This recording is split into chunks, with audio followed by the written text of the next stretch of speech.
Macam prestasi yang kamu dapatkan, mungkin Bapak dan Ibu di sini pengen tahu waktu itu gimana sih ceritanya sampai join di Prudential? Oke, selamat pagi ya teman-teman ya, thank you dulu ya karena bisa sharing di sini. Oke, jadi kenapa tadi kata pertanyaan Adrian tadi kan kenapa kok bisa join saya producer? Jadi background saya itu sebenarnya graphic designer ya, jadi nggak ada embel-embel marketingnya ya. Jadi saya bahkan satu kantor itu satu ruangan cuma isinya 2 orang ya. Jadi nggak pernah ngobrol sama orang ya. Jadi nggak pernah ngobrol, cuma ngobrol sama komputer ya. Jadi sudah kayak semi autis gitu ngomongnya sama komputer ya. Tapi kenapa kok memutuskan bisa join sama Prudential? Jadi gini, saya suatu hari ketika saya bekerja, saya ingat saya masih motor aja ngangsur ya. Saya ngangsur motor di Gatsu Barat situ, saya pernah lihat ada om itu ngangsur mobil. Wah, bawa uang cash itu besar ya. Banyak dan jumlah besar, dia bilang mau ngangsur mobil nih. Saya lihat ngangsurannya tebel banget gitu ya. Saya sempat berpikir, wah kok kapan ya saya bisa ngangsur aja bisa segede itu gitu loh. Saya ngangsur aja masih itu kecil banget ya, tapi itu pertama kali saya sudah kepingin melihat saya kok kayaknya harus punya sesuatu yang lebih ya untuk bisa dapatkan hidup yang lebih baik. Jadi saya juga merantau ke Surabaya lagi, walaupun saya orang Surabaya ya. Jadi saya orang Surabaya besar di Bali Bapak Ibu ya. Jadi makanya darah bonek itu kuat di dalam diri saya ya. Okay. Bodoh nekat. Bonek tahu ya? Bodoh nekat. Oke. Nah jadi saya sempat kerja di Surabaya, saya sempat ditawarin teman, lu mau nggak kerja jadi agent asuransi ya? Saya bertanya, ono duit ya? Ada uangnya nggak? Ada uangnya ya, sorry bahasa sedikit Jerman. ya, translasi sama orang Jawa jadi ketiranya. Ada uangnya nggak? Ada uangnya dah, gitu. Coba aja deh dengerin ya. Tapi teman saya yang referensi bilang gini, jadi teman saya itu direkrut sama leader saya, dia nggak mau dia kasih nama saya. Ya, tapi teman saya tanya, loh kenapa kamu nggak mau? Aku kayaknya itu bullshit deh ya. Masa 1 tahun pertama katanya bisa 7,5 juta ya. Biasa kalau bangsa karyawan tuh sudah ketutup. Mindsetnya udah beda ya. Ya, udah pikir mana ada kita lulusan ini mana bisa ya. Karena kenyataannya memang gitu, kita nggak sebesar itu income kita saat kita join di company, belum di Prudential side. Nah, tapi saya karena kepingin punya hidup yang lebih baik, saya bilang nggak ada salahnya lah datang di seminar. Ya kalau modalnya berapa? Saya tanya. Nggak ada modal. Ya modalnya cuma tanda tangan aja. Wah. Ya udah karena teman saya ngasih tahu gitu ya. Oke lah. Saya berpikir apa hari itu? Ya saya join karena saya pikir apa? Kalau ada peluang yang bisa membuka hidup saya lebih baik, kenapa saya tutup diri sama peluang tersebut? Jadi akhirnya saya bilang, oh iya saya mau. Nah tapi setelah saya join pun saya nggak langsung kerjain ya. Jadi saya join 2013. Saya nggak juga langsung join karena saya agak semi nggak percaya biasa ya. Leader saya itu hari itu BBM saya. Saya udah mempersiapkan kata-kata, kau mulai sekarang jangan hubungin aku lagi ya. Itu di otak saya ya. Saya pikir kok risih ya ceritanya, aktivitasmu gimana ya. Produk aja nggak tahu gimana mau presentasi ya. Terus tapi ketika saya desain, akhirnya saya pindah lagi ke Bali, saya mau buka usaha. Saya coba buka usaha sebentar, terus ya karena belum ada pengalaman, Bapak Ibu ya, teman-teman semua, saya kena tipu. Ya, jadi hasil kerja saya 8 tahun graphic design saya tabung buat usaha sablon, malah kena tipu orang ya. Ceritanya panjang. Tapi kita cerita ketika saya itu saya coba apply di beberapa perusahaan. Saya kira dengan pengalaman saya 8 tahun, perusahaan di Bali ini akan bilang, wah kasih gaji gede, 8 tahun pengalaman ya. Saya salah satu, bukan salah satu, saya satu-satunya desain grafis tunggal di sebuah supplier hotel terbesar di Indonesia. Ya saya mikir pengalaman saya cukup tinggi ya. Dulu 3 orang desain grafis, desain semua saya sendiri ngerjain buat seluruh hotel di Indonesia saya bisa. Jadi saya pikir saya punya value ya. Tapi ternyata ketika saya datang ke Bali, ya hidup tidak datang sesuai pesanan ya.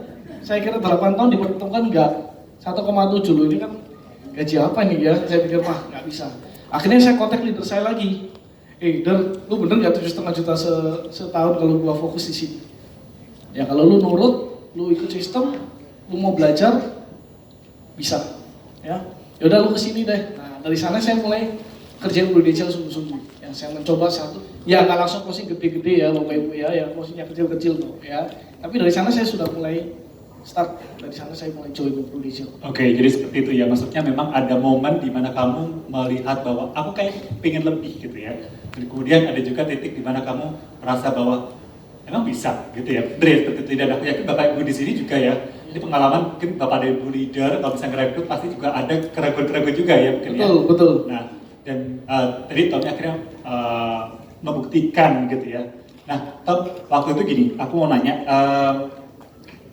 ada nggak sih waktu itu omongan leader yang sampai kemudian bikin kamu tuh ya yakin deh ini bisnis Prudential, meskipun aku yakin secara umum pasti ya udah ikut sistem aja gitu. Tapi ada nggak aha moment yang leader bilang kemudian oh iya bener juga ya. Sejujurnya ya leader saya tuh saya pun juga nggak kenal. Jadi kalau saya bilang saya trust sama leader saya juga nggak kenal dia gitu loh. Tapi yang bikin saya klik sama Prudential itu apa ya? Saya gampang, saya searching di internet ya. Dan salah satunya saya lihat figur yang berhasil di Prudential adalah Mary Riana ya, di Prudential Singapura. Dari saya merasa, wah ini sudah figurnya. Kalau leader saya kan saya nggak kenal ya. Dia bilang punya ini, punya itu. Taunya ya, saya tahu sendiri leader saya dulu keluarganya dari keluarga pemilik pabrik ya. Saya mikir wah, nggak, saya kepengen lihat orang yang dulu mungkin biasa-biasanya mungkin berdarah-darah terus bisa bersinar di Prudential. Ya. Saya cari figur itu dan akhirnya saya ketemu dan terus saya lihat di majalah investor, saya beli majalah investor, saya bandingkan dengan beberapa brand asuransi, ternyata memang Prudential adalah market leader di Indonesia. Dan saya bilang oh ya berarti saya nggak salah pilih company gitu loh. Seperti itu. Betul ya Bapak Ibu ya, nggak salah pilih Prudential. Dan mungkin aku lihat karakter Tommy adalah agen-agen di zaman sekarang nih gitu ya. Pengen membuktikan, nggak cuma percaya apa kata leader, betul ya. Leadernya mungkin emang kaya dari dulunya kan gitu mungkin ya. Nah aku pengen tahu bener nggak sih ini bisa dan melihat tokoh-tokoh atau sosok-sosok atau karakter agent atau leader yang memang sama kayak aku ya gitu ya. Betul ya, sekali. Oke, good. Nah tadi aku dengar cerita tentang dari Pak Ani ya, naik sepeda ke Surabaya.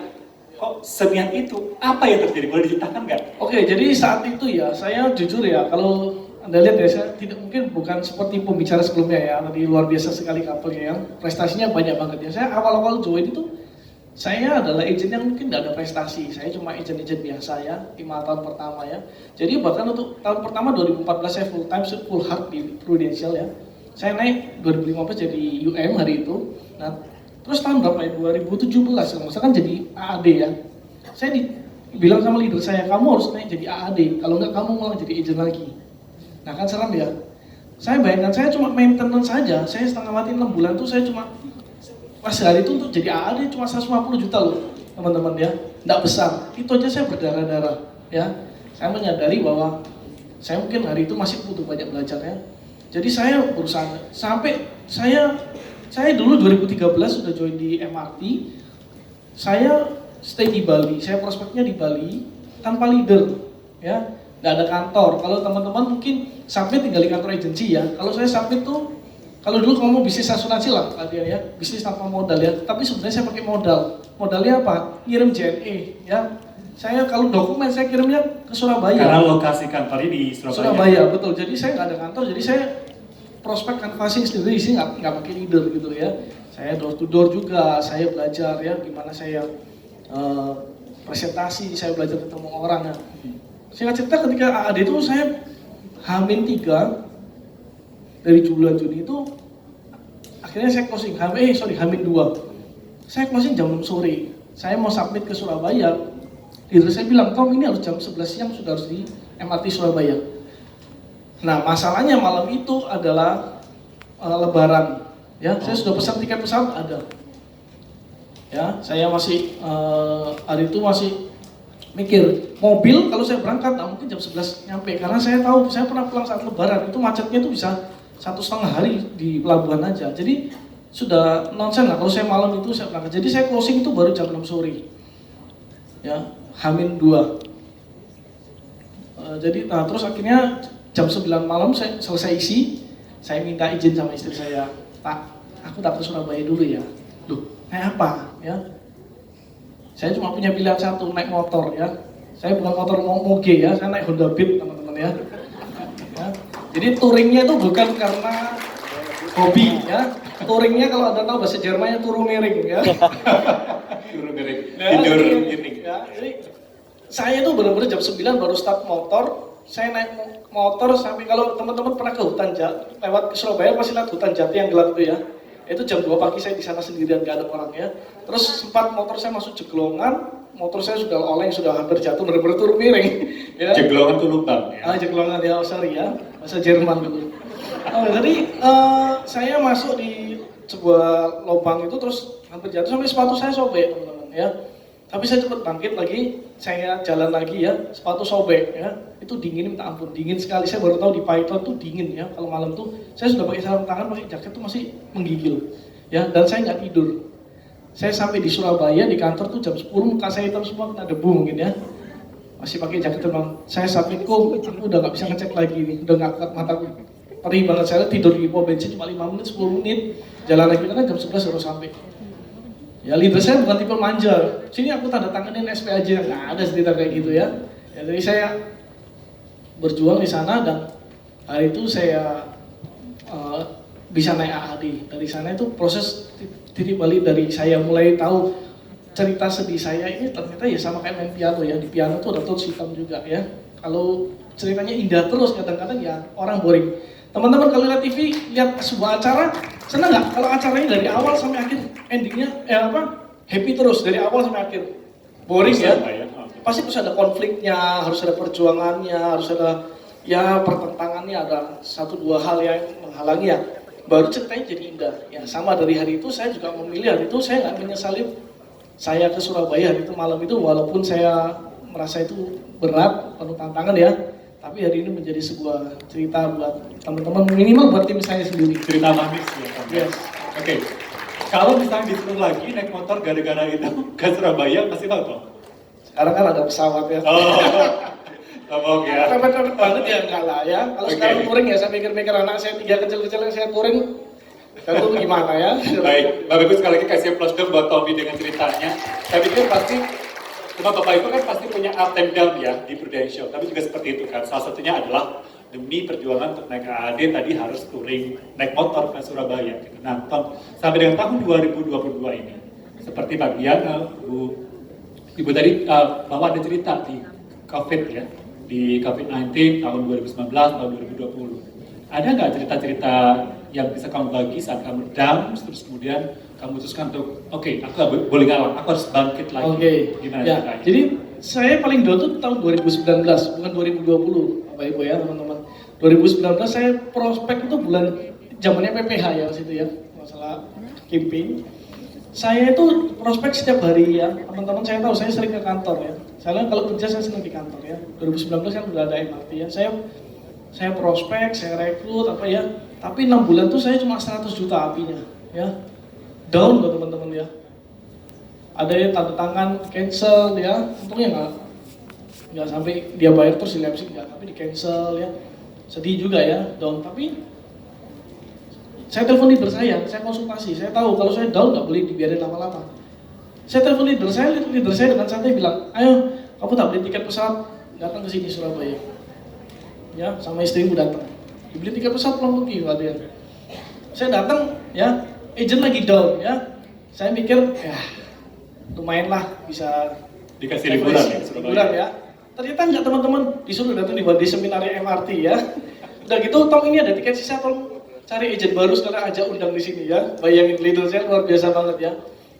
Tapi sebagai seorang yang down, saya tahu leader saya ini matanya lebih jauh dari saya karena dia sudah pernah melalui fase hidup saya. Ya, dia sudah pernah ngalamin down juga saya percaya. Dia bilang sama saya, kalau kamu down, ya refreshing perlu, tapi jangan lupa kamu harus kembali lagi pada rel yang benar ya. Coba datang lagi. Nah, hari itu saya puji Tuhan banget, saya nggak menyesali hari itu, saya nurut loh sama leader saya. Secara manusia saya bilang, ini lagi down kok disuruh trading, malah suruh bawa agent baru lagi ya. Karena tiketnya belum habis katanya, ini udah kalau beli Tom ya, isi ini cari ya. Tapi saya bersyukur banget ternyata ketika saya nurut, pembicaranya itu ngomongnya berapi-api banget. Dan saya kena banget di satu sesi itu, pulang dari sana, saya semangat lagi loh hari ini ya. Saya tutup 2019 ya, even mungkin nggak startup, tapi saya PPC leader sama PPC producer saya tutup 750 juta ya tahun ya. Oh, 6 bulan sekali gitu lagi ya. tangannya buat yang berjuang di 2019. Kemudian 2030 seperti Nah, apa? kalau 2020 saya sempat awal tuh sempat down karena sudah bilang sama anak saya, sama istri saya pengen beli rumah, ya. Tiba-tiba COVID masuk Indonesia, ya. Tapi saya ingat, nah, puji Tuhan MRT itu panggil dari pembicara-pembicara bagus. Salah satunya itu Mary Ella sama James Quill. Dia bilang kalau mimpinya itu belum bisa kamu capai, yang dirubah bukan mimpinya, strateginya. 2020 saya mulai set mindset saya belajar dari James Quill. Dia bilang COVID adalah sahabat bagi agen asuransi, jangan jadikan musuh. Nah itu saya tanam di mindset saya, ya. Terus saya bilang uang tidak pernah berhenti berputar, ya, tapi uang itu pindah kantong pada orang-orang yang tepat. So tugasmu sebagai agent adalah mencari mana kantong yang lagi penuh. Nah saya langsung bikin list kerjaan apa yang lagi full, ya, kayak tadi sharingnya ada kerjaan-kerjaan dari pertanian, ya. Nah saya juga mulai set, ya, yang saya set karir yang lagi menanjak itu apa? Dokter pasti, perawat, dokter, ya. Intensifnya gede-gede karena risiko kan tinggi saat itu. Nah terus berikutnya saya mulai list apa? Saya dapat kenalan, ya, yang punya rumah duka. Nah itu saya sudah mulai set, ya. Saya sudah mulai set lagi yang punya toko sembako, apotek saya sudah mulai set, ya, penjahit masker, ya, itu lagi naik daun semua, toko sepeda. Saya tanya omsetnya bisa sampai 300% juga. Saya mulai set, saya datengin orang-orang itu, ya. Saya nggak fokus, mohon maaf, saya nggak fokus sama orang-orang perhotelan saat itu. Karena saya tahu saya harus switching market, ya. Kalau dibilang nggak pilih-pilih, nggak harus pilih-pilih saat itu. Karena kalau Anda nggak pilih-pilih, ya percuma Anda datengin kalau lagi nggak ada uang, karena kondisi lagi susah di Bali, ya. Dan 2020 total, ya, saya selling, ya, saya startup, saya main BRT, saya akhirnya puji Tuhan saya mau beli rumah pertama saya di 2020. Oh, ya. oke. Itu sekitar 1,2 miliar. Justru kalau orang-orang mungkin jual rumah, kamu beli rumah, ya. Ya, puji Tuhan. Dan juga tadi yang menarik adalah kalau misalnya kita harus tahu nih situasi seperti apa, target market calon nasabah yang mau ditembak itu juga harus ada strateginya, ya. Betul. Kita harus punya strategi juga mengelompokkan gitu sih. Jadi bank nama selalu ada, ya. Nah, apakah kamu juga menerapkan strategi misalnya kayak reselling atau upselling, datangi existing nasabah? Karena mungkin untuk nasabah baru kayaknya butuh pekerjaan yang lumayan gitu, ya. Nah, gimana ceritanya waktu itu? Saya jujur 2020, ya, Bapak Ibu, ya, klien saya itu 90% dari Bali, ya, dari Bali loh. Saya nggak jauh-jauh, ya. 2021, 2022 saya mulai cari Surabaya. Tapi 2020 saya mulai cari pengusaha-pengusaha di Bali, saya lihat kuat, ya. Dan upgrade jujur sedikit, ya, hampir nggak ada sih. 1-2 case itu pun nggak besar, payment 5 juta api, ya. Saya new bisnis semua dan itu dari orang-orang Bali. Nah makanya mungkin buat teman-teman dia jadi pembelajaran juga. Kadang-kadang kalau krisis jangan langsung cepat menyimpulkan orang Bali nggak ada uangnya, jangan salah. Saya closing 450 juta itu satu keluarga itu orang Bali, ya. Terus bulan depannya saya bisa closing 200 juta itu pengusaha di Bali, pengusaha otomotif di Bali, ya. Jadi ada. Kalau kita sudah pikir resep nggak ada orang yang punya uang di Bali, ya terjadilah sesuai iman kita. Tapi kalau kita bilang nggak, kita harus temukan orang yang punya duit, ya. Otak ini akan kerja, kan diikutin sama badan kita, ya gitu. Jadi kita harus benar-benar mindsetnya harus menang dulu sih, otaknya harus menang dulu supaya badannya akan ngikutin. Jadi saya banyak new bisnis sih. Gitu, ya. Nah, tadi aku dengar bahwa kamu akan mau share sesuatu nih katanya. Iya. Ini kayak semacam, nggak tahu, rumusan formula rahasia mau dibagi atau gimana? Oh iya, nggak, saya mau sharing sih tentang apa? Tadi sih sempat ada presentasi dari Pani, ya. Gimana sih cara prospek? Oke, gimana cara prospek? Teman-teman, ya, kalau saya prospek gimana, ya? Oke. Apa? Saya senang berbagi di sini. Oke, kamu butuh flip chartnya. Oke, boleh teman-teman bisa flip chartnya ke stage. Ini cara, ya, menurut saya selling, ya. Sebenarnya yang paling penting dalam bagian kita di selling menurut saya adalah edukasi. Teman-teman kalau selling, tapi dia tidak teredukasi, mungkin Anda bisa jual, tapi dia nggak akan pertahankan, ya. Satu klien saya di Mbak Minaga itu, kalau Anda tahu Mbak Minaga yang di Simpang Siur yang di MBG, itu kan tutup, ya, di masa pandemi, itu nasabah saya yang punya. Dia tutup bisnisnya karena nggak running, tapi asuransi masih aktif sampai hari ini, ya. Kalau edukasi kuat, ya, dia nggak akan gampang ngelapsin polisnya, ya. Puji Tuhan persentasenya saya selama di Prudential itu 94, 95 ke atas biasanya, jarang di bawah 94, ya. Karena menurut saya yang diperlukan adalah edukasi, ya. Jadi sellingnya edukasi, karena kita bukan sales barang, ya, kita harus edukasi dulu, ya. Oke, saya akan mulai dulu ya. Jadi ini pun saya pelajari dari kantor kok teman-teman ya, karena ilmu saya mutlak. Tapi ya saya mau berbagi juga. Oke, jadi saya selalu bilang dulu sama orang, Pak, tahu nggak kenapa kita ini semua sebenarnya perlu asuransi, ya? Kita ini mau beli asuransi bukan karena kemungkinan bisa mati, bisa enggak, bisa sakit, bisa enggak. No, kita tuh mau beli asuransi karena pasti terjadi dua hal dalam hidup kita. Yang pertama, bentar ya.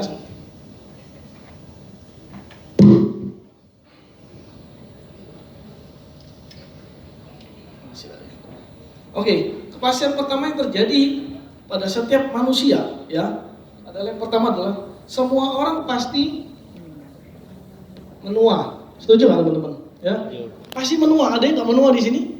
Kalau ada saya mau foto bareng, ya, menua semua ya.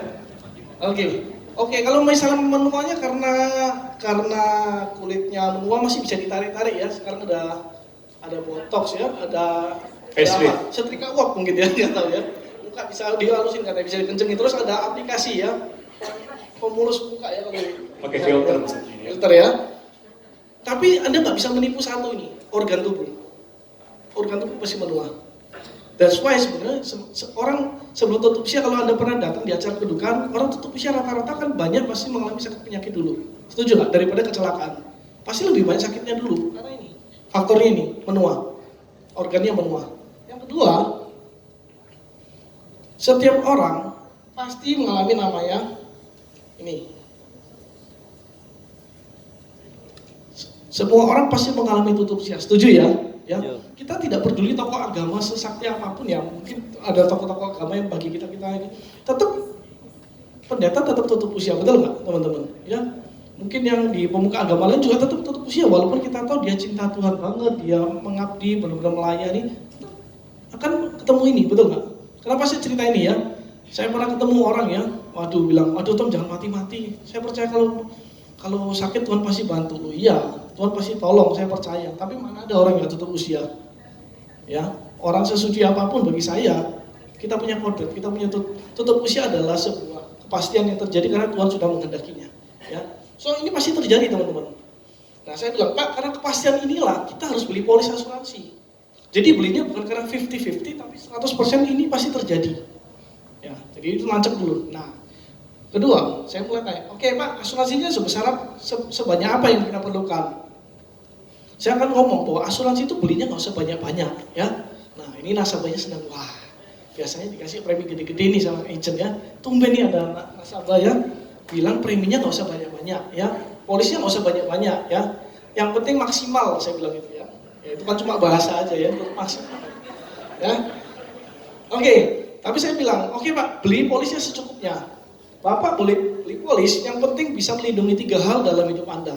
Ya, yang pertama, polis ini harus bisa memprotek namanya tabungan. Ya, polis Anda harus bisa proteksi tabungan Anda. Maksudnya apa? Ya, kalau misalnya nasabah sakit, ya Bapak sakit atau Ibu sakit, mohon maaf ya, kalau kita di antara kita sakit, kita ke rumah sakit, pasti rumah sakit akan nanya, mau bayar pakai apa? Kartu debit, ya, kartu kredit, atau pakai asuransi, ya. Nah mungkin KTP, kalau nggak diterima lewat KTP cuma buat register aja ya. Tapi pasti 3 itu pembayarannya pasti diterima. Nah kalau kita nggak punya asuransi ya, apa yang kita tabung pasti kita spend ke rumah sakit. Tentu saja hal ini nggak kita kendaki. Tapi Bapak nggak usah khawatir, kalau kita sudah pakai black card-nya Prudential, ya, maka kartu kredit, kartu debit Bapak taruh aja di dompet, ya. Kasih di kartu saktinya buat khusus ke rumah sakit, ya. Kalau kartu kredit buat cari promo dimakan-makan, ya. Kalau kartu black card kita kasih di rumah sakit. Oke, jadi ini protek tabungan. Yang kedua, orang setelah menabung pasti akan kepengen beli aset, ya. So berikutnya yang harus kita lindungi adalah aset, teman-teman ya. Orang banyak lupa kalau sudah beli aset dia kira sudah tenang hidupnya. Jangan salah, aset itu bisa dicuri. Ada 2 pencuri aset, ya. Yang pertama namanya selalu saya bilang ya, moralitas ya. Anda pernah lihat ya di sinetron-sinetron ya, atau mungkin kehidupan nyata Anda pernah lihat orang-orang yang punya aset banyak, kalau moralnya nggak bagus, contoh berjudi, ya, main perempuan, ya, narkoba, pesta pora, ya. Mau dititipin aset sebanyak apapun, habis nggak? Habis, ya. Saya bilang ini, tapi Pak, ini gampang obatnya, bertobat aja, ya. Gampang banget ya. Enak kan kita jadi agent asuransi, pahalanya gede juga, bilang harus bertobat. Jadi pencuri aset pertama udah hilang Pak. Pencuri aset kedua itu adalah namanya penyakit berat, ya, atau kondisi kritis biasanya. Saya bilang penyakit berat aja lah, ya. Biasanya butuh waktu lama dan panjang untuk penyembuhannya. Nah, selama masa penyembuhan, mungkin kita punya asuransi kesehatan itu dari kantor kita punya ya, mungkin BPJS oke. Tapi kalau asuransi tersebut tidak akan mengcover biaya hidup kita, setuju nggak? BPJS tidak bisa cover uang makan kita, bener? Ya, Black Card bisa cover uang sekolah anak Anda? Nggak bisa. Ya, BPJS juga bisa cover utang usaha Anda. BPJS nggak bisa cover ya, biaya cicilan rumah KPR Anda. Ya, Prudential juga, Black Card-nya Prudential juga nggak bisa cover itu. Biaya makan anak Anda nggak bisa. Yang bisa jamin di sini adalah kita punya satu produk namanya kondisi kritis. Ya, kalau ini Anda punya aman, aset Anda nggak perlu dijual. Ini biasanya banyak dialami sama artis-artis. Cari uang pintar, ya begitu nggak punya asuransi sakit berat dijual satu-satu. Ini sering banyak, ya sering banget kita bisa lihat dari Olga, dari Jupe, ya, dari artis-artis senior. Tuh asetnya dijualin buat karena sakit dia harus jalankan hidup. Nah, oke. Yang ketiga, asuransi Anda harus bisa protect apa Pak? Income Anda, ya, atau pendapatan. Kalau orangnya nggak ngerti income ya kita harus sesuaikan ya. Kalau di pasar-pasar Anda bilang income, makanan apa itu Gus? Ya nggak ngerti. Ya. Nah, proteksi income. Nah, proteksi income itu saya bilang gini, Pak, sekali lagi ya kembali pada tutup usia, one day pasti terjadi. Nah, tapi kalau sampai ini terjadi Pak, pada si pencari nafkah utama apa yang terjadi? Ya, biasanya keluarga akan kehilangan 3 hal. Ya, yang pertama dia akan kehilangan suami buat istrinya. Kedua dia akan kehilangan ayah ya bagi anak-anaknya. Yang ketiga dia sebenarnya kehilangan yang lebih mengerikan adalah kehilangan income. Ya, kehilangan income itu mengerikan kenapa? Karena masih harus melanjutkan kehidupan. Masalahnya apalagi kalau orang ini istrinya ibu rumah tangga, wah itu mengerikan. Udah kehilangan secara emosional, sekarang kehilangan secara finansial. Nah, ini tidak akan terjadi Pak kalau kita punya asuransi jiwa. Nah, dari ketiga produk ini ya, teman-teman lihat ya. Saya ada ngomong tentang produk nggak? PCB apa nggak ada ya? Kita edukasi dulu. Nah, terus setelah ini, Pak dari 3 macam ini, Bapak sudah punya yang mana? Ya, rata-rata bilang ini, sudah punya ini. Ya, teman-teman nggak usah khawatir. Oh ini saya udah pakai Sequoia, saya pakai Allianz, pakai AIA ya, sorry nyebut merek. Sebut merek ya jadi. Ya, nggak apa ya. Kita punya bla bla bla bla asuransi ini ya. Saya tidak pernah tertarik pada pertarungan di sini. Karena apa? Itu merugikan nasabah. Pertama. Ya. Kedua, sorry itu sih, Anda mau pamer murah-murahan premi ya. Kalau ada murah-murahan premi, kapan kayanya teman-teman? Ya, premi 500.000. Jangan di sini. Perusahaan hijau 700, punya aku cuma 350 ya. Saya mau tanya kapan start up-nya itu kalau 350 ya. Bisa sih, tapi Anda butuh effort yang lebih. Dan jangan lupa servicing after itu loh, after sellingnya ini loh yang harus dipikirkan ya. Jadi saya nggak tertarik pada pertarungan di sini. Dia bilang BPJS bagus, oke puji Tuhan Pak, BPJS juga bagus. Dia punya kelebihan maupun kekurangan yang tidak dimiliki swasta. Pak, tapi saya kalau dua ini kan Bapak belum nih. Saya punya satu produk Pak yang bisa cover nih 2 kuadran sekaligus. Ya, baru saya ngomong apa? PCB 88. Bayarnya cuma 5 tahun Pak. Terjadi resiko dibayar. Nggak terjadi risiko apa-apa dikembalikan. Nah, sebetulnya profilnya cocok banget buat Bapak. Amit-amit nasabah tutup usia, UP tambah 200%. Boleh tak bantu nggak Pak bikinin ilustrasinya? Nah, nasabah akan tanya, kalau misalnya masih ketinggian, oke Pak, kita cicil aja ya Pak. Kita cicil ya Pak. Proteksi income. Jujur 2022 ya, oke saya cuma PCB, Purcinta dan Purwarisan terutama. Ya, jadi saya nggak banyak main di sini. Ya, ini sebenarnya bicara tentang apa? Black Card. Yang ini ya Anda bisa tahu PCB ya. Ini saya bicara Purwarisan Purcinta. Ya, jadi case saya jujur tahun 2022 ya puji Tuhan, Tuhan percayakan ketemu dengan orang yang tepat. Itu semua by referensi ya. Closing 2 case itu total 400 juta api ya dari referensi. Oke. Ya, saya lakukan yang sama pada nasabah dari agent saya. Jadi agent saya bilang, kok tolong temani aku. Ada nasabah, oke saya cerita sama segitiga ini teman-teman ya.